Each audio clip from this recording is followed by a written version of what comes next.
Hey, good morning mga idol. So, nandito tayo sa kwarto na puno ng keso. Kasama si Kuya Ezekiel. Kuya, hindi kami kasi sanay sa ganito eh. Sanay tayo sa kesong mga quick minute lang eh. Yes, sir. So, bakit ganyan talaga yung amoy ng keso? Yes, sir. Most of ibang cheeses po dito, sir, months na pong ini-age. So, that's why yung amoy niya po is very strong. Hindi naman po tayo mapapa-LBM pag ganyan naman ano. po, sir. Not unless you're lactose intolerant po.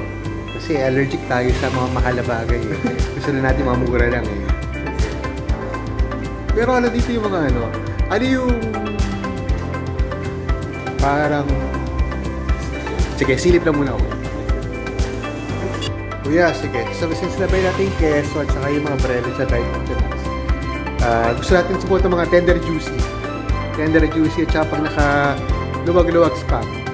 Ano marirecommend mo rito? Smoked turkey, Smoked turkey and beef pastrami po. chicken ham, beef pastrami. For our pork naman po, I would suggest honey cured ham and olive lioness, sir. Yung layo na ito, gawa sa lang. Hindi po, sir. Pork po siya, sir. Pork 10. Ayan. Sorry, kala ko idol mga may lion. Hindi naman pala kinakain ng lion. Sige. Try natin to. Ayan, Kuya Ezekiel. So, sige, subok tayo. Itong gruyere. 2 years, sir. Ano siya? It's French cheese po. French cheese. Edam and gruyere po. One of each na lang, sir, or... Gruyere. Gruyere? Ano siya? Gruyere? Tapos smoked cheese. Ano to? Parang inihaw na keso? It's parang like, parang sa mga barbecue, sir. Doon po siya para... Lausukan talaga. Parang itag. Karne ng itag sa Baguio. Okay. Etong Matured Gouda po, sir. matured Gouda. One of the So best good yan. tasting. Yes. Good yan kasi Gouda. Opo. One of the best tasting cheeses po for today. Sige nga, sige. Yeah. Yes, sir. 1 ounce. Sige nga, try nga natin. Yan. There you go, sir. So ito yung highly recommended mo. So, aged Gouda. Opo.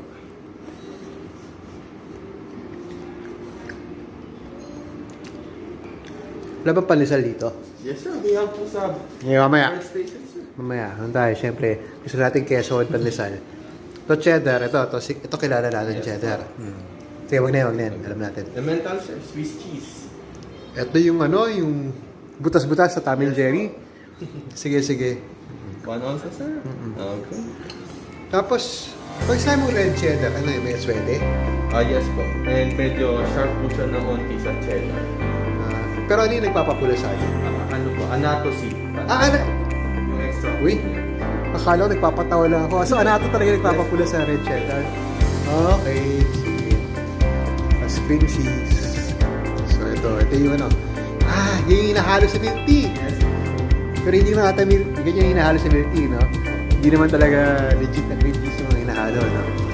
Kasi ito, kesong puti ito yung kilala natin lahat. Sige, ito. Pasubok ng provolone.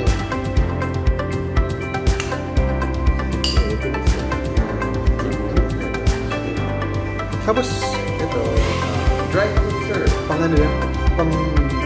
Parang panglinis ng kalete. Perfect po siya ito sa mga cheeses po.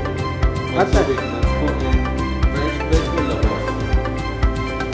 Okay. So, ito mga idol. Try natin. Kunwari na tayo. Kunwari may kultura. Sige nga, bigyan mo ng dried fruits, nuts, tsaka yung konting bread. Sabi ni Kuya E, ano daw eh. Para ano tayo, para hindi tayo mapagpanggap. Dapat sinasabay daw sa dried fruits and nuts. Tsaka, sige, French bread nga.